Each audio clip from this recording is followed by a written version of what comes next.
Mana-mana lah, Pan. Aku nak tidur ni, Pan. Wih, malam masih muda wah, dugem lu. Malam memang masih muda. Aku ni yang nak makin tua ni. Astagfirullahaladzim. Ya kan, nampak raut wajah pun memang makin tua sah. Ya. Zan, kau tidur wah, kau pakai tudung nggak? Hah? Kau tidur kau pakai tudung? Pakai. Aku pakai full set abaya. Abaya. Abaya. Zan, aku mau sleep call dengan kau. Aduh, kau lebih kepada ni lah. Kau lebih kepada nak ajak aku bual ni. Aku nak tidur tau. Suara aku adalah satu penenang untuk kau tidur, Zan. Kau dengar aku nyanyi, Zan?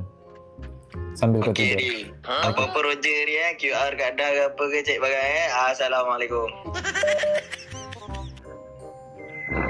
Yes. Dia kasih mati Heri Azrul call saya.